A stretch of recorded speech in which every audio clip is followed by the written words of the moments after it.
Hello students, my name is Manav और आज के इस वीडियो में हम करने वाले हैं political science chapter number 1 the end of bipolarity. ना सिर्फ हम चैप्टर का एक्सप्लेनेशन लेंगे बल्कि इसमें नेटो वॉर्सो के बीच में डिफरेंसेस क्या हैं, इंपॉर्टेंट सोवियत लीडर्स कौन कौन से रहे हैं, उन सभी को भी समझेंगे। और साथ ही साथ आपका एक बहुत बड़ा डाउट कि क्या ये नोट्स पढ़ने के बाद आप एग्जामिनेशन को अच्छे से अटेम्प्ट कर पाएंगे, क्या आप एमसीक्यूज आंसर कर पाएंगे, असर्शन रीजन आंसर कर पाएंगे? Answer is yes, definitely, for sure. क्यों? क्योंकि सारे इंपॉर्टेंट टॉपिक्स कवर कर दिए गए हैं इस एक सिंगल वीडियो में, जिसे देखने के बाद आप कॉन्फिडेंटली आपका एग्जाम अटेम्प्ट कर पाएंगे। So before starting the video, अगर आपको वीडियो पसंद आता है तो प्लीज वीडियो को लाइक कीजिएगा और चैनल को सब्सक्राइब कीजिएगा। So without any further delay, let's get started.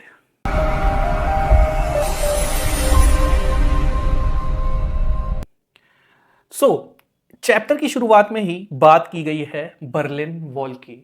अब बर्लिन वॉल क्या है समझिए।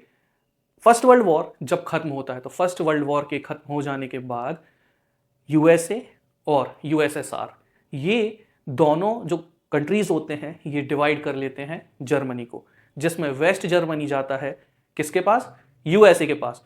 और जो ईस्ट जर्मनी है वो जाता है किसके पास? यूएसएसआर के पास। और इन दोनों को डिवाइड करने के लिए बीच में एक वॉल बनाई गई जिसे कहा गया बर्लिन वॉल। ये कोल्ड वॉर का सबसे बड़ा प्रतीक था। यहां इससे ये बात समझ में आती थी कि ये जो दो कंट्रीज हैं इनके बीच में आइडियोलॉजिकल डिफरेंसेस कितने ज्यादा हैं। इसके बाद जो दूसरी बात आपको समझ के चलनी है वो ये है कि जो यूरोप है, जब यूएसएसआर बना वर्ल्ड वॉर के जस्ट बाद में, उसने कई सारे जो कंट्रीज थे उसे कैप्चर करके अपने पार्ट में ले लिया था और रशिया ने यूएसएसआर बनाया था। तो जो ईस्टर्न यूरोप का पार्ट था वो यूएसएसआर से इन्फ्लुएंस था। तो जब भी ईस्ट यूरोप की बात होगी तो आपको यह समझ के चलना है कि हम बात कर रहे हैं उन कंट्रीज की जो यूएसएसआर से इन्फ्लुएंस्ड थी। ये बॉल 1961 में बनाई गई थी, ईस्ट बर्लिन से लेके वेस्ट बर्लिन तक, जिससे ये समझ में आता था कि there is a division between capitalist and communist. ये जो इवेंट था ये बहुत ड्रामेटिक इवेंट था हिस्ट्री का, और इसके कोलैप्स के बाद से ही माना जाता है कि जो सेकेंड वर्ल्ड है उसका कोलैप्स होता है और जो कोल्ड वॉर है वो भी कहीं ना कहीं खत्म होने पर आ गया था। तो सेकेंड वर्ल्ड क्या है? अब आप समझिए कि फर्स्ट वर्ल्ड, सेकेंड वर्ल्ड और थर्ड वर्ल्ड, इन तीनों में क्या डिफरेंसेस है। तो जो फर्स्ट वर्ल्ड है ये कैपिटलिस्ट आइडियोलॉजी से इन्फ्लुएंस्ड है। इसमें आपको इंडस्ट्रियलाइजेशन देखने मिलेगा, डेमोक्रेटिक नेशंस देखने के लिए मिलेंगे, और वो कंट्री जो अलाइन करते हैं यूएसए के साथ और नेटो के साथ। इस ग्रुप में कौन कौन सी कंट्रीज हुआ करती थी? United states, Canada, western Europe, Japan, south Korea, Australia, New Zealand. ये जो सारे कंट्रीज हैं ये खुद को फर्स्ट वर्ल्ड कंट्रीज बोलते हैं और सबसे ज्यादा डेवलप्ड, मोस्ट डेवलप्ड नेशंस का टैग भी अपने पास रखते हैं। इसके बाद बात होती है सेकेंड वर्ल्ड की। वो सारे कंट्रीज जो रशिया के साथ थे, यूएसएसआर के साथ थे, इन्हें कहा जाता था सेकेंड वर्ल्ड। यहां पर डेमोक्रेटिक आइडियोलॉजीज नहीं होती थी, यहां पर होती थी सोशलिस्ट आइडियोलॉजी। इसमें कौन कौन से देश थे? ईस्ट यूरोपियन कंट्रीज और चाइना। इसके बाद जो बची हुई कंट्रीज हैं वो आती हैं थर्ड वर्ल्ड की कैटेगरी में, और ये वो कंट्रीज थी जो ना रशिया के साथ थी और ना अमेरिका के साथ थी। तो क्या भारत थर्ड वर्ल्ड है? Answer is yes. ये कहीं ना कहीं डिस्क्रिमिनेशन भी है कि जो थर्ड वर्ल्ड कंट्रीज हैं उन्हें डेवलपिंग नेशन समझा जाता है और थर्ड वर्ल्ड कंट्रीज को एक डिस्क्रिमिनेटरी विजन के साथ देखते हैं। कौन? फर्स्ट वर्ल्ड वाले स्पेशली। इन्होंने किसी भी ब्लॉक को ज्वाइन नहीं किया। इसमें सारे न्यूली इंडिपेंडेंट नेशंस थे जो अभी अभी आजाद हुए थे, वो थे। ये देश कहां से थे? अफ्रीका से, एशिया से, लैटिन अमेरिका से, और ये या तो अंडर डेवलप्ड की कैटेगरी में है या फिर डेवलपिंग नेशंस की कैटेगरी में आते हैं। 1961 में ईस्ट बर्लिन से बनाई गई वॉल वेस्ट बर्लिन तक कोलैप्स कर जाती है 1989 में, और ये एक बहुत ड्रामेटिक इवेंट था और इसी इवेंट को कहा जाता है या समझा जाता है कि यहां से जो कोल्ड वॉर है ये खत्म हो गया था।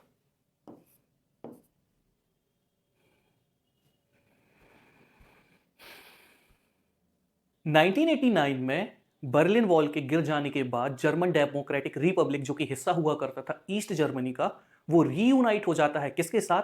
वेस्ट वाले हिस्से के साथ, जिसे कहा जाता था federal Republic of Germany. Now heading towards the next topic, the Soviet system. तो एक्चुअली ये यूएसएसआर कब फॉर्म हुआ, तो ईयर था 1917। क्यों? क्योंकि इसी समय जो रशियन रेवोल्यूशन था, रशियन सोशलिस्ट रेवोल्यूशन, ये खत्म हुआ था। ये जो रेवोल्यूशन है ये इंस्पायर्ड था किन आइडियल्स से? पहली बार दुनिया में कोई ऐसा देश आने वाला था जो कैपिटलिज्म के अलावा दूसरा ऑप्शन लेके आया था, और वो ऑप्शन क्या था? सोशलिज्म का। और ये ऑपोज करता था किसको? कैपिटलिज्म को। और यहां पर एक ऐसी सोसाइटी को बनाने की कोशिश की गई जिसे कहा गया इगैलिटेरियन सोसाइटी। तो क्या है ये egalitarian society? Society based on equality. कैसी equality? Social equality and economic equality. But यह एक ड्रॉबैक था, क्योंकि जो सोशलिस्ट सिस्टम था ये पूरा कौन कंट्रोल करता था?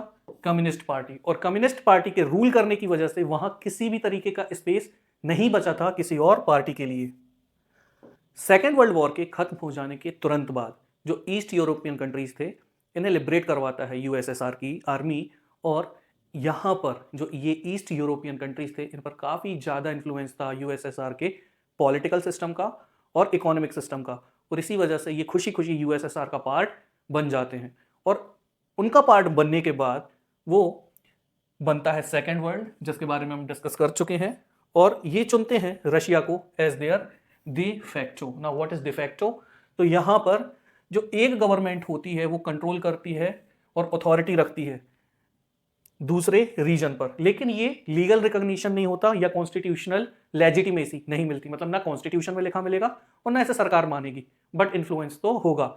एग्जाम्पल के लिए हम आज के समय देख सकते हैं कि जो पाकिस्तान पर चाइना का कंट्रोल देखने मिलता है, यू कैन से दैट कि जो चाइना है वो डिफेक्टो है किसका?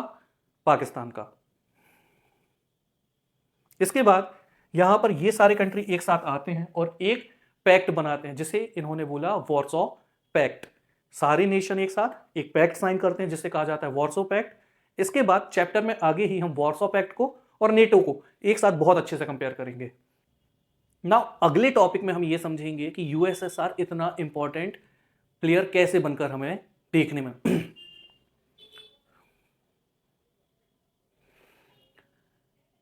अब हम ये समझेंगे कि यूएसएसआर इतना सिग्निफिकेंट ग्लोबल प्लेयर कैसे बना। तो you have to understand that कि अगर कोई भी देश बहुत ज्यादा विकसित हो रहा है, डेवलप हो रहा है, जैसे हम आज के समय चाइना का नाम सुनते हैं, उस समय यूएसएसआर बहुत तेजी से आगे बढ़ रहा था क्योंकि वो ग्रो कर रहा था। इस वजह से अपने आप ही वो काफी ज्यादा इंपॉर्टेंट हो गया था। और ये इतनी तेजी से ग्रो कर रहा था कि जस्ट आफ्टर यूएसए अगर कोई ग्रो कर रहा था तो वो था यूएसएसआर। इसके बाद ऐसे कौन से रिसोर्सेज थे जो इनके यहाँ सबसे ज्यादा पाए जाते थे? तो इनके यहाँ था आयरन, इनके यहाँ था ऑयल, इनके यहाँ पर था स्टील, और इनके यहाँ की जो मैन्युफैक्चरिंग यूनिट थी ये काफी ज्यादा मशीनरीज बनाया करती थी। कितनी कैपेबल थी इनकी ये इंडस्ट्री? ये पिन से लेके कार तक सभी कुछ बनाया करते थे। हाँ, बस एक हल्का सा ड्रॉबैक ये था कि यूएस से जब कंपेयर किया जाता था तो इनकी क्वालिटी थोड़ी सी कम हुआ करती थी। बट इन्होंने एक पॉइंट ये प्रूव करके दिखाया, जो इगैलिटेरियन सोसाइटी है ये काफी अच्छे से डेवलप हो रही थी। क्यों? क्योंकि यहां पर गवर्नमेंट सब्सिडीज दे रही थी, साथ ही साथ में एक मिनिमम स्टैंडर्ड ऑफ लिविंग वहां पर तय कर दिया गया था। नॉट ओनली दैट, वहां पर किसी भी तरीके की शॉर्टेज नहीं हुआ करती थी जॉब्स को लेकर, जो एक देश का सबसे बड़ा इशू होता है। इतने अच्छे से परफॉर्म कर रहे यूएसएसआर में आखिर ऐसी क्या दिक्कत आ गई, चलिए समझते हैं। यूएसएसआर जो है ये काफी ज्यादा ऑपरेसिव हो गया था। क्यों? क्योंकि 100 की सीधी बात ये है कि जो पावर है वो पागल बना देती है। यहां पर भी कुछ ऐसा ही देखने के लिए हमें मिलता है, क्योंकि जो यूएसएसआर है अब वो वहां के लैंड, एसेट सब कुछ कंट्रोल करने लग गया था। साथ ही साथ में जो एक आम इंसान था उसकी जिंदगी भी काफी परेशानियों से भर गई थी। क्यों? क्योंकि ये काफी ज्यादा ब्यूरोक्रेटिक भी हो चुके थे और ऑपरेसिव भी हो चुके थे। ब्यूरोक्रेटिक होने का मतलब ये है कि जो वहाँ का गवर्नमेंट सिस्टम है वो काफ़ी ज़्यादा इंटरफेयर कर रहा था लोगों की पर्सनल लाइफ में। इसके अलावा और जो सारे इंस्टीट्यूशंस थे ये भी काफ़ी स्ट्रिक्टली, काफ़ी टाइटली गवर्नमेंट कंट्रोल कर रही थी। और जो सबसे बड़ी परेशानी आई वो ये थी कि वो कहीं से भी लोगों के लिए अकाउंटेबल नहीं थे। एक सरकार हमेशा अकाउंटेबल होती है अपने लोगों के लिए, लेकिन लोगों का अच्छा हो रहा है या बुरा हो रहा है उन्हें किसी भी तरीके से इससे मतलब नहीं था। यूएसएसआर यूएसए के साथ रेस की आर्म्स में नेक टू नेक चल रहा था, सारे वेपन अच्छे से डिजाइन कर रहा था, लेकिन ये उन्हें काफ़ी ज़्यादा एक्सपेंसिव पड़ रहा था। इसके बाद वेपन्स की बात हो तो ठीक है, यूएसए और यूएसएसआर एक ही लेवल पे थे, लेकिन जब बात आती थी इंफ्रास्ट्रक्चर की, ट्रांसपोर्टेशन पावर की और लोगों की जो पॉलिटिकल और इकोनॉमिक डिज़ायर है उनकी, तो यहाँ पर जो सोवियत है ये काफ़ी पीछे था वेस्ट से। ना लोगों की इकोनॉमिक डिज़ायर पूरी हो रही थी और ना ही पॉलिटिकल डिज़ायर, और अल्टीमेटली सिस्टम जो खराब होता है वो और ज़्यादा होता है कब, जब अफगानिस्तान में इन्वेड कर देता है Soviet union in the year 1979।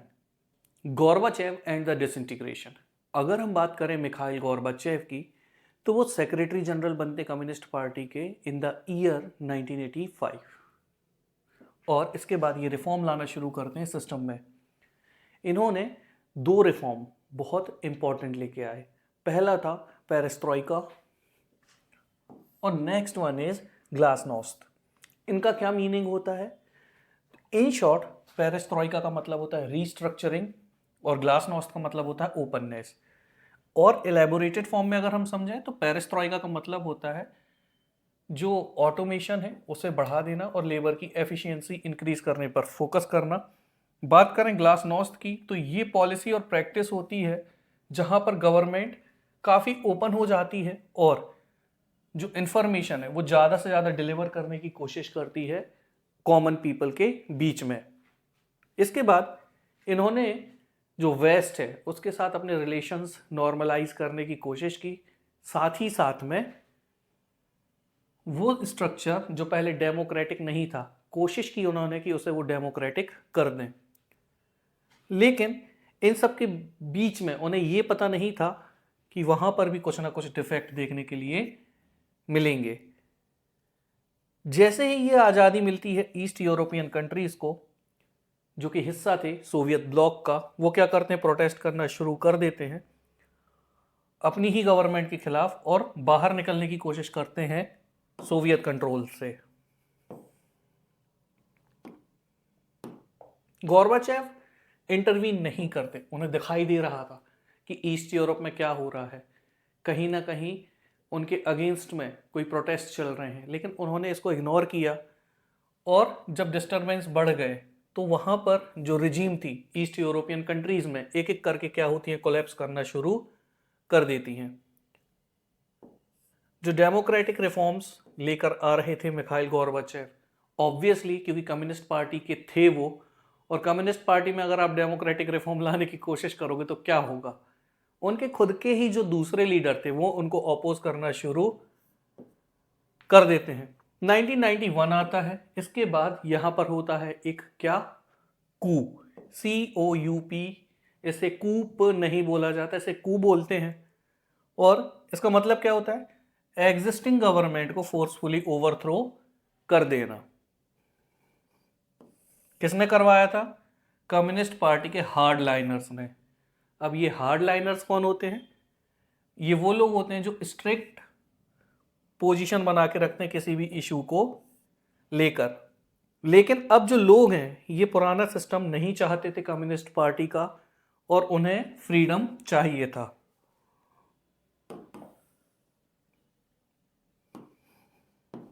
Nineteen 1991 में under the leader of Yeltsin, Boris Yeltsin, इनके एक लीडर आते हैं येल्स्टिन। सारे लीडर्स हम लास्ट में इस वीडियो में डिस्कस करने वाले हैं किसने क्या क्या इंपॉर्टेंट रोल प्ले किया था। तो जब येल्स्टिन आते हैं तो 3 देश इंडिपेंडेंस डिक्लेयर कर देते हैं। कौन कौन? रशिया, यूक्रेन और बेलारूस। और इसके बाद जो सोवियत यूनियन है ये डिसबैंड हो जाता है। डिसबैंड का मतलब होता है डिसइंटीग्रेट हो जाता है। इसके बाद सोवियत रिपब्लिक अब जो बनकर आए थे ये कैपिटलिज्म को फॉलो कर रहे थे और डेमोक्रेसी को भी फॉलो कर रहे थे। इसके बाद जो यूएसएसआर को सारी पोजीशंस मिली हुई थी, ऑफिशियल यूएसएसआर पोजीशन जो यूएसएसआर के पास थी, उसका सक्सेसर कौन बना, वो सारी चीजें, वो सारी पोजीशंस मिलती हैं रशिया को, चाहे कुछ भी हो। इवन यूनाइटेड नेशन में जो परमानेंट सीट यूएसएसआर की थी वो आगे चल के मिलती है रशिया को। सारी इंटरनेशनल ट्रीटीज, कमिटमेंट जो सोवियत यूनियन ने कर रखे थे वो सारे रशिया ने एक्सेप्ट करे और सोवियत यूनियन के डिसइंटीग्रेशन के बाद सिर्फ यूएसएस जो रशिया था उसे ही यूएसएसआर के जो न्यूक्लियर वेपन्स है वो मिलते हैं। मतलब इसके अलावा जो सारे देश इससे अलग हुए थे उनके पास किसी भी तरीके का न्यूक्लियर पावर या वेपन नहीं था। और उसके बाद इन्होंने कोऑपरेट करा यूएस के साथ डिसआर्मामेंट में, मतलब वो जो वेपन बनाए जा रहे थे कहीं ना कहीं उसे कम करना शुरू कर दिया। ये बहुत बड़ा सेटबैक था पूरी दुनिया के लिए, लेकिन सबसे बड़ा सेटबैक अगर किसी को लगा था तो वो सेंट्रल एशिया को लगा था। और इसी वजह से, क्योंकि सोवियत यूनियन कोलैप्स कर चुका था, आगे चल के बनता है Commonwealth of independent state, CIS। ये ग्रुप ऑफ कंट्रीज था जो कि यूएसएसआर के कोलैप्स हो जाने के बाद बनाया गया सेंट्रल एशिया में। Why did the Soviet union disintegrate? Soviet union क्यों डिसइंटीग्रेट हुआ? तो इसका सबसे पहला कारण ही था कि लोगों की इच्छाओं पर, उनकी एस्पिरेशन पर खरा ना उतरना, वहां वो फेल कर जाते हैं।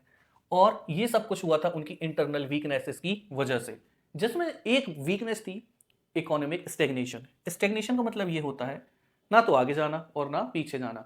पीछे जाना इज तो वर्स्ट सिनेरियो, और आगे ना जाना इज वीकनेस। तो कहीं ना कहीं लोग परेशान होने लग गए थे, वो शॉर्टेजेस देख रहे थे और सोसाइटी का एक बहुत बड़ा हिस्सा डाउट करने लगता है इनके सिस्टम को ओपनली।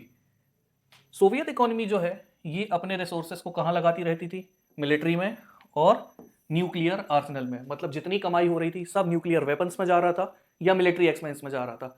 इसके अलावा वो कुछ और नहीं कर रहे थे। जो आम जनता थी वो देख रही थी कि जो वेस्ट है वहाँ कितनी ज़्यादा इकोनॉमिक प्रोग्रेस हो रही है, और उन्हें क्लियरली ये डिफरेंस दिखाई दे रहा था कि हमारे यहाँ कैसी सिचुएशन है और वेस्ट में कैसी सिचुएशन है। तो 70s के समय पे जो सोवियत यूनियन था वहाँ पर कम्युनिस्ट पार्टी ने एक बहुत बुरी हरकत ये की कि अकाउंटेबिलिटी लेना बंद कर दिया। आम जनता एक सरकार की जिम्मेदारी होती है, लेकिन वहाँ की सरकार किसी भी तरीके की जिम्मेदारी नहीं ले रही थी। जो आम जनता है वो सरकार पर अपना भरोसा खोने लगती है, वो इस इल्यूजन से बाहर आती है कि उनके यहाँ डेवलपमेंट हो रहा है, वो बहुत आगे जा रहे हैं, और कहीं ना कहीं सिस्टम और रूलर से उनका जो भरोसा है ये खत्म हो जाता है। Moving on to the next topic, consequences of disintegration. तो सबसे पहले जो कॉन्सिक्वेंसेस ये थे कि जो सोवियत सोशलिस्ट सिस्टम था इन ईस्ट यूरोप ये खत्म हो जाता है, और यहाँ पर लॉन्ग टर्म चेंजेस देखने मिलते हैं, जिसमें 3 सबसे बड़े चेंजेस होते हैं। पहला, जो एक आइडियोलॉजिकल डिबेट थी कि आखिर ज़्यादा सुपीरियर कौन है, कैपिटलिस्ट सिस्टम या फिर सोशलिस्ट सिस्टम। क्योंकि अब सोशलिस्ट सिस्टम फेल कर चुका था तो लोगों को क्लियरली ये दिखाई दे रहा था कि जो कैपिटलिस्ट सिस्टम है यही डोमिनेटिंग है, और अल्टीमेटली जो एक रेस थी इनके बीच में आर्म्स को लेकर ये खत्म हो जाती है और अब एक नए पीस की बात की जाने लगती है। दूसरा, क्योंकि इतनी बड़ी पावर खत्म हुई थी, एक बहुत बड़ा शिफ्ट देखने मिलता है इंटरनेशनल पॉलिटिक्स में, क्योंकि अब दुनिया के पास सिर्फ 2 ऑप्शन थे। कौन से 2 ऑप्शन? या तो वो एक ऐसी दुनिया में रहें जहां सिर्फ और सिर्फ अमेरिका ही एक सुपर पावर होगा, या फिर ऐसी दुनिया में रहें जहां पर अलग अलग कंट्रीज के पास पावर होगी या फिर ग्रुप ऑफ कंट्रीज के पास पावर होगी, ताकि कोई और डोमिनेट ना कर सके, सिंगल पावर डोमिनेट ना कर सके। तीसरा, क्योंकि सोवियत यूनियन डिसइंटीग्रेट हो चुका था, कुछ नए नेशन बन के सामने आते हैं। ये जो नेशन है इनके अपने खुद के गोल्स थे और प्रेफरेंसेस हुआ करते थे। पर्टिकुलरली अगर हम देखें तो जो बाल्टिक और ईस्टर्न यूरोपियन स्टेट हैं इन्होंने यूरोपियन यूनियन को ज्वाइन कर लिया और नेटो को ज्वाइन कर लिया। वो कंट्रीज जो पास में थे यूरोप के और बाल्टिक नेशंस। बाल्टिक नेशंस कौन होते हैं? वो जो बाल्टिक सी के पास हैं, एस्टोनिया, लातविया और लिथुआनिया, ये 3 कंट्रीज कहलाते हैं बाल्टिक स्टेट्स। इन्होंने अनडाउटेडली ज्वाइन कर लिया यूरोपियन यूनियन को और नेटो को, that is North Atlantic Treaty Organization. On the other hand जो सेंट्रल एशियन कंट्रीज हैं उन्हें यह बात समझ में आ चुकी थी, क्योंकि उनकी जोग्राफिकल लोकेशन पास में नहीं है, किसके? यूरोप के, तो उन्हें कहीं ना कहीं अपने जो क्लोज टाइज हैं वो रशिया के साथ में ही रखने होंगे और साथ में वेस्ट के साथ भी कुछ रिलेशनशिप बढ़ाने होंगे। तो जो ईस्ट के कंट्रीज थे वो अनडाउटेडली चले जाते हैं कहां पर? यूरोपियन यूनियन के पास, नेटो के पास। सेंट्रल एशियन कंट्रीज जो है वो अपने टाइज रशिया के साथ भी रखते हैं, ज्यादा क्लोज रखते हैं, और नए टाइज बनाने की कोशिश करते हैं वेस्ट के साथ में। अब हम एक छोटा सा कंपैरिजन करेंगे between NATO and Warsaw Pact. तो जो नेटो है इसे इसलिए बनाया गया था ताकि वो गलतियां जो इन्होंने फर्स्ट और सेकंड वर्ल्ड वॉर में की थी दोबारा वो गलतियां ना हो। 12 मेंबर्स ने इसे शुरू किया था, आज 32 हैं, और जैसे हाल आज यूरोप के हैं तो कहा नहीं जा सकता कि जब आप ये वीडियो देख रहे होंगे तब कितने होंगे। तो आप अपना करंट जो है उसे चेक करते रहिएगा। खैर, बात करें अगर हम वॉर्सो पैक्ट की, तो वॉर्सो पैक्ट को क्यों बनाया गया था? इसलिए बनाया गया था ताकि वो काउंटर कर सकें किसको? नेटो को। नेटो एक बहुत बड़ा खतरा नजर आ रहा था यूएसएसआर को। इतने बड़े कंट्रीज का ग्रुप अगर मान लो कभी अटैक कर देता तो उसने सोचा बेटा रुक जा, हम भी आते हैं लाइन में। तो उन्होंने क्या बनाया? Warsaw Pact. इन्होंने खुद को क्या कह के स्टैब्लिश किया कि हम पीस प्रमोट करेंगे? देखो भाई, वेस्ट की आदत है दोगलापन, यहां भी वही था कि हम पीस प्रमोट करेंगे, ये सारी चीजें करेंगे, लेकिन आज भी आप नेटो को देखोगे तो कहीं ना कहीं उसमें शांति से ज्यादा अशांति नजर आती है। प्रमोट करेंगे कोऑपरेशन को, फ्रीडम को बनाएंगे। वॉर्सो पैक्ट में भी उन्होंने ये कहा कि भाई हम तो अपनी टेरिटरीज की सुरक्षा करने के लिए ये सारी चीजें बना रहे हैं। 4 अप्रैल 1949 को बनाया गया था नेटो, और 14 मई 1955 को बनाया गया था वॉर्सो पैक्ट। शॉक थेरेपी इन पोस्ट कम्युनिस्ट रिजीम्स। टॉपिक शुरू करने से पहले हम ये समझेंगे कि शॉक थेरेपी है क्या। इंपॉर्टेंट क्वेश्चन है, हमेशा आता है, तो इसीलिए आपको समझना ये जरूरी है कि शॉक थेरेपी क्या है। देखो, जो रशिया था, यूएसएसआर था, वो एक अथॉरिटेरियन स्टेट था, पूरी अथॉरिटी गवर्नमेंट की होती थी। अब वहां पर एक जो नया सिस्टम आने वाला था वो था कैपिटलिस्ट सिस्टम। और यू नो दैट कि सुनने में ये बहुत अच्छा साउंड करेगा, ओ अथॉरिटेरियन स्टेट से एक कैपिटलिस्ट स्टेट, डेमोक्रेटिक स्टेट, लेकिन ये जो ट्रांजिशन थी ये इतनी ईजी नहीं थी, इतनी ज्यादा स्मूथ नहीं थी। इसके बाद जो रशिया है, सेंट्रल एशिया है और ईस्ट यूरोप, समझो यूएसएसआर खत्म हुआ, क्या क्या निकल के आया? एक तो रशिया, इसके बाद सेंट्रल एशिया, फिर ईस्टर्न यूरोप, ये अलग हो चुके थे। अब इनके अलग हो जाने के बाद ये ऑलमोस्ट कोलैप्स कर गए थे, तो इनको ठीक करना था। और ये रिस्पॉन्सिबिलिटी किसने दिखाई? ये दिखाई वर्ल्ड बैंक ने और आईएमएफ ने, और इन्होंने अपना एक मॉडल प्रपोज किया। अब जो ये ठीक करने वाले थे ईस्ट यूरोप को, सेंट्रल एशिया को और रशिया को, इसे ही बोला गया शॉक थेरेपी। इसका मतलब ये था कि अब जो प्राइवेट ओनरशिप थी ये टेक ओवर करेगी किसको? गवर्नमेंट ओनरशिप को। जो पहले कोऑपरेटिव फार्म हुआ करते थे, कलेक्टिव फार्म हुआ करते थे, क्या था कि यूएसएसआर में सारे किसान एक साथ किसानी किया करते थे, इसे ही कोऑपरेटिव फार्मिंग कहा जाता था। किसी भी तरीके से वहां पर जो इंडिविजुअल ओनरशिप वाले फार्म हैं ऐसे नहीं होते थे। तो प्राइवेट फार्मिंग और एग्रीकल्चरल कैपिटलिज्म ये रिप्लेस करता है किसको? कोऑपरेटिव फार्म्स को। यहां पर एक्सपेक्टेशन ये थी कि ज्यादा से ज्यादा ट्रेड होगा, लेकिन यहां पर एक बात बहुत नेसेसरी हो गई थी, और वो क्या था? Free trade. किसी भी तरीके का जो टैक्स है ये सारी चीजें एलिमिनेट कर दीजिए। तो ये उम्मीद लगाई जा रही थी कि वहां पर एक फ्री ट्रेड एग्रीमेंट होगा, FDI, that is foreign direct investment आएगा, और यही मेन ड्राइवर होंगे उस बदलाव के जो जरूरी हो चुके थे पोस्ट यूएसएसआर रिजीम्स में। और इसका पार्ट कौन कौन होने वाला था? फॉरेन इन्वेस्टमेंट, फाइनेंशियल ओपनिंग और करेंसी कन्वर्टेबिलिटी।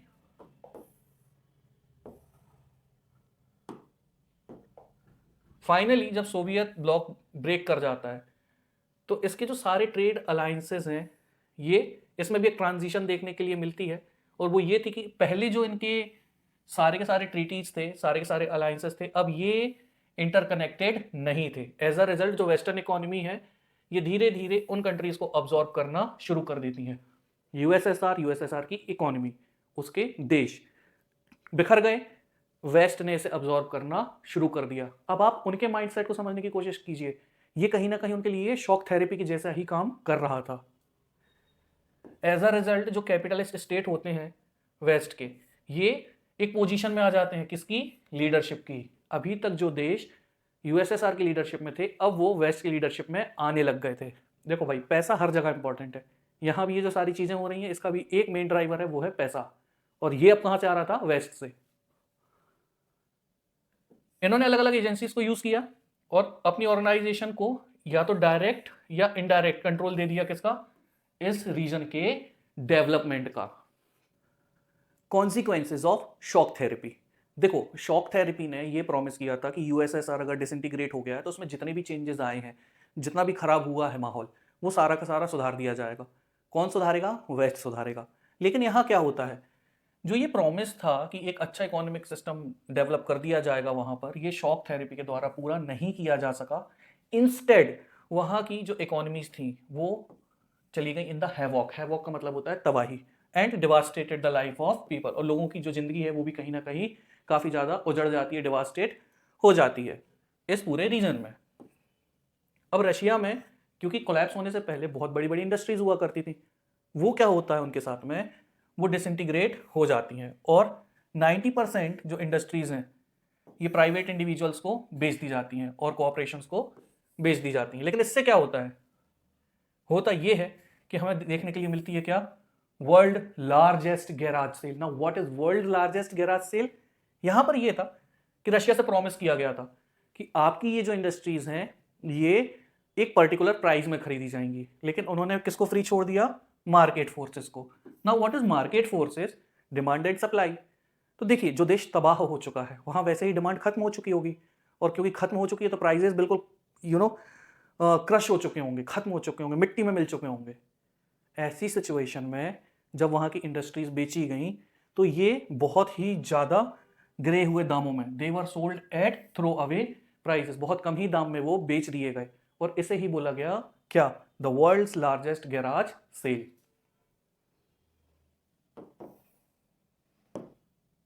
हाउएवर जो सारे सिटीजन हैं इन्हें ये प्रॉमिस किया गया था कि आपको वाउचर मिलेंगे किसमें पार्टिसिपेट करने के लिए, सेल्स में। लेकिन जो ज़्यादातर सिटीजन थे इन्होंने इसको ब्लैक मार्केट में बेच दिया, क्यों? ताकि उन्हें कैश मिल सके। और ऐसा कर देने की वजह से जो रूबल है रशिया की करेंसी, ये डॉलर के अगेंस्ट में रिकॉर्ड लो पे चली जाती है। देखते ही देखते ओवरनाइट जो लोगों की सेविंग्स थी ये खत्म हो जाती हैं। क्यों हो जाती हैं? क्योंकि इन्फ्लेशन जो था ये काफ़ी ज़्यादा बढ़ चुका था। आप खुद सोचिए कि आपके पास जितनी सेविंग है, महंगाई अगर अचानक से बढ़ जाए तो आपकी सेविंग कम पड़ जाएंगी, और यहाँ तो जो इन्फ्लेशन था it was sky rocketing, double triple इस तरीके से बढ़ रहा था। हाँ, साथ में क्या हुआ था, कलेक्टिव फार्म सिस्टम खत्म हो गया था। रशिया जो पहले सोर्स हुआ करता था ऑफ फूड, अब उन बेचारों के साथ ये हो रहा था कि उन्हें इंपोर्ट करना पड़ रहा था। सिचुएशन इतनी खराब हो गई कि 1999 में जो रशिया की जीडीपी थी ये 10 साल पहले मतलब 1989 से भी ज़्यादा खराब हो चुकी थी। ऑफिशियल रिकॉर्ड के हिसाब से अगर हम देखें तो यहाँ पर कोई रिप्लेसमेंट नहीं था किसका, प्रीवियस ट्रेडिंग स्ट्रक्चर का। जिस तरीके से वो पहले ट्रेडिंग किया करते थे उसका कोई भी सप्लीमेंट नहीं था, उसे ठीक नहीं किया जा रहा था, और इसी वजह से ये सब कुछ कोलैप्स कर जाता है। शॉक थेरेपी की वजह से वेलफेयर सिस्टम पर क्या असर पड़ता है देखते हैं। यहाँ पर पहले जो सोशल वेलफेयर सिस्टम हुआ करता था ये डिसमेंटल कर दिया जाता है। बहुत सारे लोग पॉवर्टी की चपेट में आ जाते हैं। क्यों? क्योंकि इससे पहले गवर्नमेंट चीज़ों को सस्ता रखने के लिए सब्सिडीज दे रही थी जो कि अब रोक दी गई थी। मेजॉरिटी ऑफ दीज कंट्रीज, वो सारे देश जो अभी अभी यूएसएसआर से बाहर निकले थे, वहाँ पर एक माफिया राइज करता है और बहुत सारी इकोनॉमिक एक्टिविटीज़ पर अपना कंट्रोल ले लेता है। एज अ रिजल्ट प्राइवेटाइजेशन काफ़ी ज़्यादा बढ़ जाता है, और इस प्राइवेटाइजेशन के बढ़ जाने की वजह से वहाँ पर जो इनइक्वालिटीज़ पहले से थी वो कहीं ज़्यादा बढ़ जाती हैं। इकोनॉमिक इनइक्वालिटी वर वाइडेंड। रशिया साथ ही साथ में जो दूसरे सोवियत स्टेट थे ये स्प्लिट कर जाते हैं। इनके बीच में जो रिच और पुअर थे इनके बीच की इकोनॉमिक डिस्पैरिटी और ज़्यादा बढ़ जाती है। यहाँ पर इकोनॉमिक ट्रांसफॉर्मेशन को अब ज़्यादा अटेंशन दी जा रही थी, प्रायोरिटी दी जा रही थी। लेकिन समझिए, अगर नए देश बने थे तो क्या सिर्फ इकोनॉमिक रिफॉर्म्स जरूरी थे? क्या ये जरूरी नहीं था कि एक अच्छा कॉन्स्टिट्यूशन आए? क्या ये जरूरी नहीं था कि वहाँ प्रॉपर डेमोक्रेसी आए? लेकिन नहीं, ना तो ध्यान दिया गया डेमोक्रेसी के ऊपर, ना तो ध्यान दिया गया कॉन्स्टिट्यूशन के ऊपर। सिर्फ और सिर्फ किस पर ध्यान दिया गया? इकोनॉमिक सिस्टम को ओवरटेक करने में। और वेस्ट में बहुत सारे जो लोग होते हैं वो इसी में लग जाते हैं। तो अल्टीमेटली अगर आप ये देखें कि क्या उनके साथ अच्छा हुआ, उनके साथ मतलब वो जो देश अलग हुए थे अभी अभी यूएसएसआर से, क्या उनके साथ अच्छा हुआ? डेफिनेटली नहीं हुआ। और इससे एक बात और समझ में आती है कि इंसान कितना भी अच्छा प्रिटेंड कर ले या कोई देश, जब बात पैसे की आ जाती है तो कहीं ना कहीं उनके जो मोरल्स होते हैं वो अपने आप डाउन हो जाते हैं। और ये उसका एक बेस्ट एग्जाम्पल है। ये जो कंट्रीज थी इनके यहाँ कॉन्स्टिट्यूशन जल्दी जल्दी में बना दिया जाता है। ज़्यादातर इंक्लूडिंग रशिया। यहाँ पर एक स्ट्रॉन्ग एग्जीक्यूटिव प्रेसिडेंट रख दिया जाता है जिनके पास काफ़ी ज़्यादा पावर थी, और पार्लियामेंट जो है ये वीक पोजीशन में आ जाती है। एक हेल्दी डेमोक्रेसी क्या होती है, लीडर जो है वो उतना स्ट्रांग नहीं होता जितना पार्लियामेंट होता है। पार्लियामेंट कंट्रोल कर सकता है किसको, लीडर को। लेकिन यहाँ वापस से एक स्ट्रांग प्रेसिडेंट आ चुका था और पार्लियामेंट जो थी वो वीक थी। सेंट्रल एशिया में जो प्रेसिडेंट थे इनके पास काफ़ी ज़्यादा अथॉरिटी आ चुकी थी और ये काफ़ी ज़्यादा अथॉरिटेरियन हो गए थे। स्पेशली जो टर्किश लीडर थे और उज्बेक लीडर थे, इन्होंने क्या करा, इन्होंने मौके का फ़ायदा उठाते हुए वो जो टाइम 5 ईयर 6 ईयर का होना चाहिए था उसको कितना कर दिया, 10 ईयर्स। अब हिला भी नहीं सकते। और अगर किसी ने गलती से क्रिटिसिज्म कर दिया या डिसएग्रीमेंट दिखा दिया तो व्यक्ति गायब, जैसे आज भी चाइना में हो जाता है। ये जो कंट्रीज थे इनके यहाँ पर जुडिशियल कल्चर भी डेवलप नहीं हुआ। हाँ जी, अभी तो हमने बात की किसकी, पार्लियामेंट की, कॉन्स्टिट्यूशन की, लेकिन क्या वहाँ एक अच्छी जुडिशियरी थी? नहीं। सारे के सारे जो फैसले होते थे किसके हाथ में आते थे, प्रेसिडेंट के। तो जुडिशियल कल्चर भी नहीं रहा, और जब जुडिशियल कल्चर नहीं है तो फिर तो आप उम्मीद लगा भी नहीं सकते कि जो जुडिशियरी है वो कहीं से भी क्या होगी, इंडिपेंडेंट होगी। लगभग 10 सालों के बाद इन ज़्यादातर इकोनॉमीज में, स्पेशली रशिया में, ग्रोथ देखने के लिए मिली। That is after year 2000। आप जो आज लीडर देखते हैं व्लादिमीर पुतिन, इनकी वजह से ही काफ़ी पुश मिला है। अगर आप रशिया के पर्सपेक्टिव से देखेंगे तो आपको वो व्लादिमीर पुतिन एक भगवान से कम नज़र नहीं आएंगे, क्योंकि आज वापस से रशिया जहां आया है उससे पुश करके पुतिन ही लेकर आए हैं। इसके बाद जो एक्सपोर्ट हैं नेचुरल रिसोर्सेज के, कौन कौन से natural resource, oil, natural gas, mineral, ये मेजर फैक्टर रहे हैं किसको लेके, वो कंट्री जो बिखर चुके थे उनकी इकोनॉमिक रिकवरी के लिए। अजरबैजान, कजाकिस्तान, ये आज मेजर सप्लायर हैं ऑयल, गैस, इन सभी के, और इनके साथ में उज्बेकिस्तान भी शामिल है। कौन कौन, अजरबैजान, कजाकिस्तान और Uzbekistan. Tensions and conflicts, USSR से डिसइंटीग्रेट हो जाने के बाद में जो ये देश थे इसमें समस्याएं और बढ़ जाती हैं, क्योंकि यहाँ पर क्या देखने मिलता है, यहाँ सिविल वॉर देखने मिलते हैं, यहाँ इंसर्जेंसीज देखने मिलती हैं। समझते हैं क्या है डिफरेंस। सिविल वॉर, जब दो ग्रुप लोगों का आपस में लड़ने लग जाए तो इसे बोलते हैं सिविल वॉर। और अगर एक ग्रुप हो और वो चेंज लेकर आना चाहता हो, सीधी बात है, सरकार में या एग्जिस्टिंग इकोनॉमिक या सोशल सिस्टम में, उसे इंसर्जेंसी बोला जाता है। इंसर्जेंसी इंडिया में कहाँ देखने मिलती है, जो नक्सलाइट हैं ऐसे ग्रुप को भी इंसर्जेंट कहा जाता है। लेकिन उन देशों में ये जो सिचुएशन है ये और ज़्यादा कब बिगड़ती है, जब फॉरेन पावर इसमें इन्वॉल्व हो जाती हैं। इसके बाद वो देश जो हिस्सा थे यूएसएसआर के, वो छोड़िए, जो पहले रशिया का पार्ट हुआ करते थे वो भी अब कहीं ना कहीं सेसेशनिस्ट, दैट इज देश से अलग होने की मांग करना, जिस थाली में खाना उसी में छेद करने की बात करना। इंडिया में एग्जाम्पल है, हाँ, वो लोग जो 370 आर्टिकल को सपोर्ट करते हैं या कहीं ना कहीं पाकिस्तान को सपोर्ट करते हैं, कश्मीर में रहते रहते भारत से टूटने की बात करते हैं, तो ऐसे जो लोग होते हैं ऐसे लोग सेसेशनिस्ट कहलाते हैं। रशिया में दो एरिया थे, एक था चेचन्या और दूसरा था दागिस्तान। इन दोनों एरिया में सेसेशनिस्ट मूवमेंट देखने के लिए मिलते हैं, जिसे आगे चल के मिलिट्री पूरी तरीके से क्रश कर देती है और बॉम्बिंग भी करती है अगेंस्ट चेचन रिबेल्स।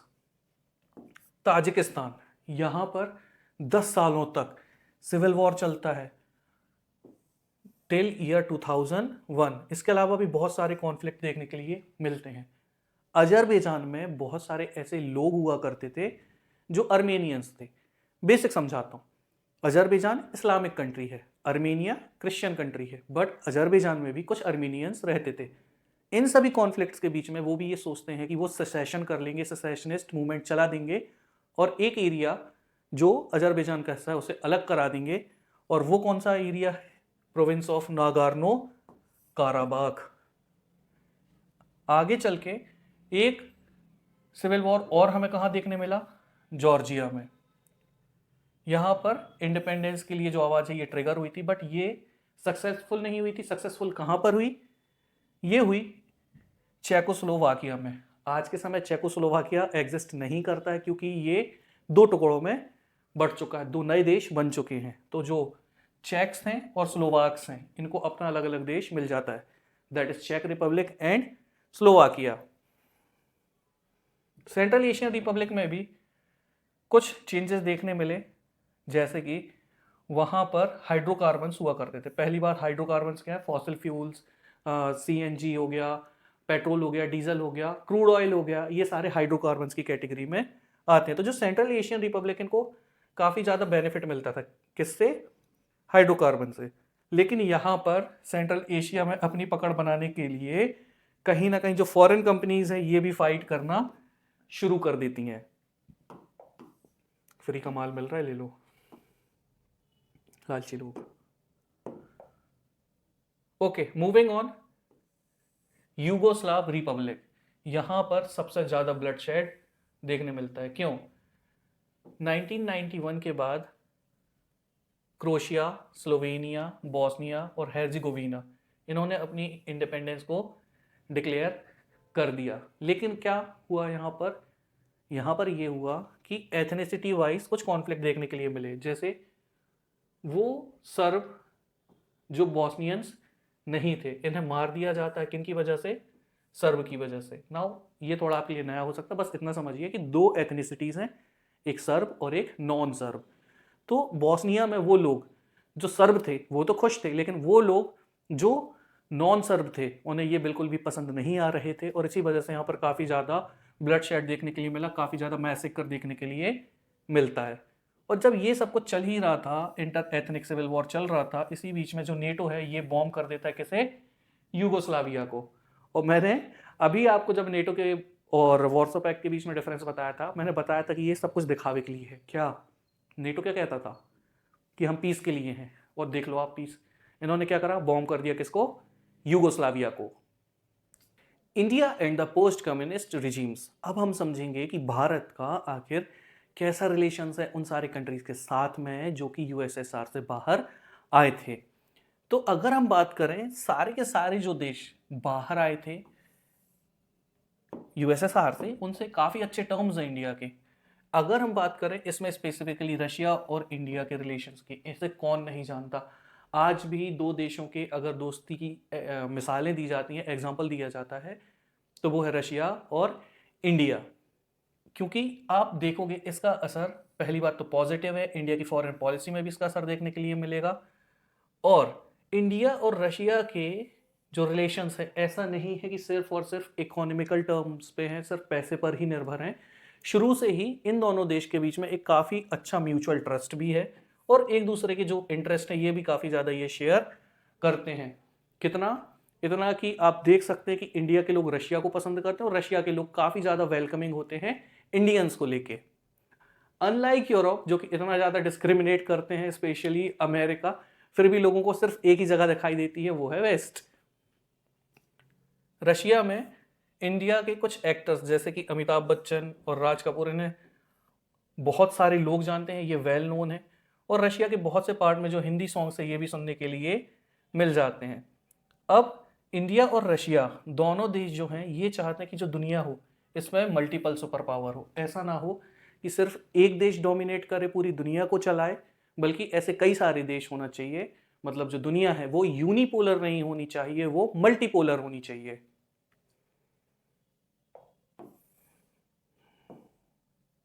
इनफैक्ट अगर आप देखोगे कि 2001 में एक अग्रीमेंट साइन किया गया जिसे बोला गया इंडो रशियन स्ट्रेटेजिक अग्रीमेंट। यहाँ पर इंडिया और रशिया ने 80 से भी ज़्यादा बायलैटरल अग्रीमेंट्स किए हैं। जब 2 देश आपस में कुछ भी एक्टिविटी करते हैं उसे बायलैटरल कहा जाता है। जैसे क्रिकेट सीरीज कई बार बायलैटरल होती है जब भी 2 देशों के बीच में होती है।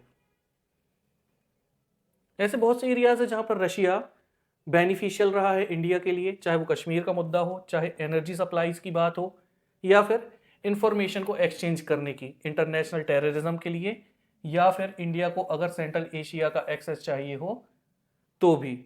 इंडिया आज रशिया के लिए सेकेंड लार्जेस्ट आर्म्स मार्केट है, वेपन मार्केट है।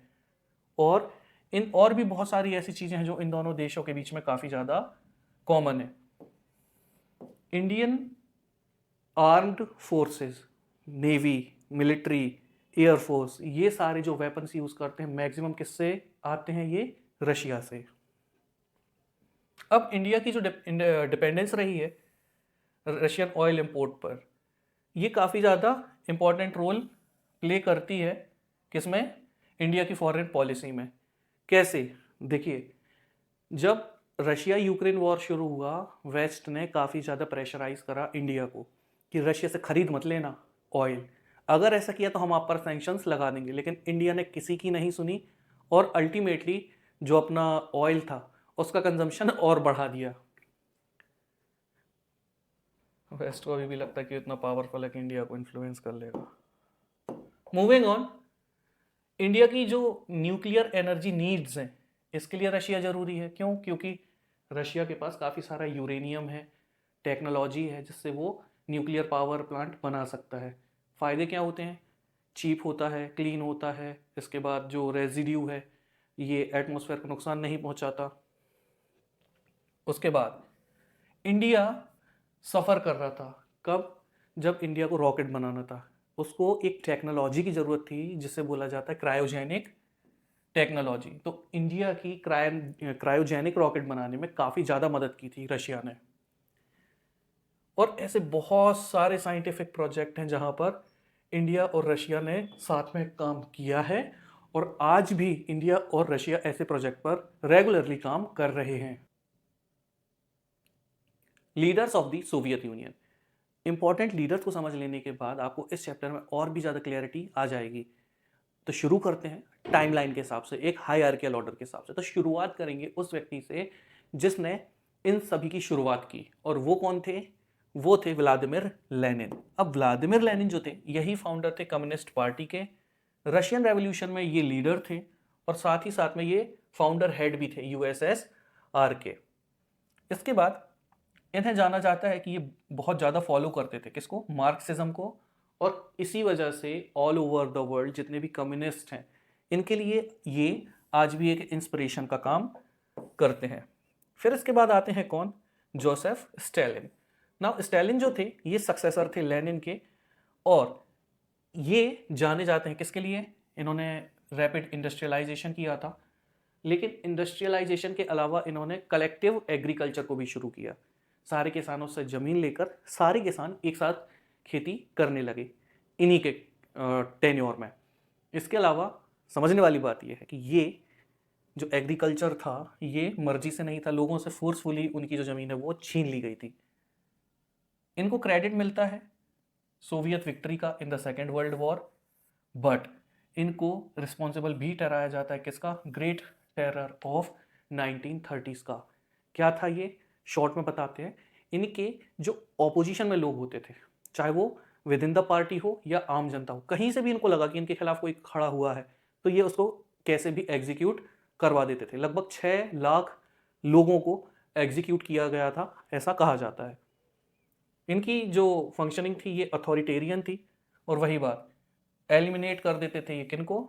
उन राइवल्स को जो इनकी पार्टी में हुआ करते थे। Then comes Nikita Khrushchev. अब निकिता क्रुश्चेव जो थे ये आगे चल के लीडरशिप संभालते हैं, बट इन्होंने स्टालिन का जो ब्रूटल तरीका था उसको डिनाउंस किया, उसको छोड़ा और कुछ रिफॉर्म्स लेकर आए। उन्होंने ये कोशिश की कि जो वेस्ट है उसके साथ ये पीसफुली को एग्जिस्ट कर सकें। इन्हीं के कार्यकाल में एक रिबेलियन होता है हंगरी में, और ये उस समय भी लीडर थे जब क्यूबन मिसाइल क्राइसिस होता है। क्यूबन मिसाइल क्राइसिस एक ऐसा इवेंट था जिसमें almost third world war trigger होने वाला था, लेकिन ऐसा नहीं हो पाया एट द लास्ट मोमेंट। उस समय भी निकिता क्रुश्चेव ही लीडर हुआ करते थे। Okay, now here is the interesting part. एक तरफ बात हो रही है पीसफुल कोएग्जिस्टेंस की, और अगले ही पॉइंट में हम क्या पढ़ रहे हैं कि यहाँ पर इन्होंने सप्रेस किया एक रेबेलियन को हंगरी में, और इन्हीं के समय क्यूबन मिसाइल क्राइसिस भी हुआ था। खैर जियोपॉलिटिक्स है, ऐसा ही होता है। Next is Mikhail Gorbachev. ये आखिरी लीडर थे सोवियत यूनियन के। इन्होंने इकोनॉमिक और पॉलिटिकल रिफॉर्म्स इंट्रोड्यूस कराए, पेरेस्ट्रोइका और glasnost. Perestroika restructuring, glasnost openness. इन्होंने जो एक रेस चल रही थी बिटवीन यूएसएसआर एंड यूएस उसे खत्म किया, और कोल्ड वॉर को भी खत्म किया। लेकिन यही वो व्यक्ति हैं जिन्हें सबसे ज्यादा ब्लेम किया जाता है for the disintegration of Soviet union. जब डिसइंटीग्रेशन हो जाता है उसके बाद में आते हैं बोरिस येल्त्सिन। इनकी अगर हम बात करें तो ये पहले इलेक्टेड प्रेसिडेंट थे रशिया के। ये पावर में आते हैं कम्युनिस्ट पार्टी के और मेयर बना दिए जाते हैं किसके द्वारा? गोर्बाचेव के द्वारा। लेकिन बाद में क्या परेशानी हुई, यहां पर उन्होंने गोर्बाचेव के क्रिटिक्स को ही ज्वाइन कर लिया। जो व्यक्ति आता है और इन्हें मेयर बनाता है मॉस्को का, ये उनके क्रिटिक्स हैं उनको ही ज्वाइन कर लेते हैं। ऐसे ही थोड़ी राजनीति को दलदल बोला जाता है। और इन्होंने कम्युनिस्ट पार्टी छोड़ दी और प्रोटेस्ट करना शुरू कर दिया अगेंस्ट सोवियत रिजीम इन 1991। इनका की रोल रहा है सोवियत यूनियन को डिसॉल्व करने में, और साथ ही साथ में रशियंस जो हैं इन्हें काफ़ी ज़्यादा याद करते हैं, अच्छे वे में नहीं, खराब वे में। क्यों? क्योंकि यही ब्लेम किए जाते हैं उन सारी हार्डशिप्स के लिए जो रशियंस ने फेस की, किससे शिफ्ट करने में, from communism to capitalism. So this is it guys. I hope आपको ये वीडियो पसंद आया होगा और अब आप कॉन्फिडेंटली आपका एग्जाम अटेम्प्ट कर पाएंगे। अगर आपको ऐसा लगता है कि ऐसा कुछ भी हुआ तो प्लीज़ वीडियो को लाइक करें, चैनल को सब्सक्राइब करें। हमारे लिए ये काफ़ी बड़ा मोटिवेशन का सोर्स है और हम आपके लिए ऐसे ही वीडियोस लेकर आते रहेंगे। So this is Manav signing off. जय हिंद।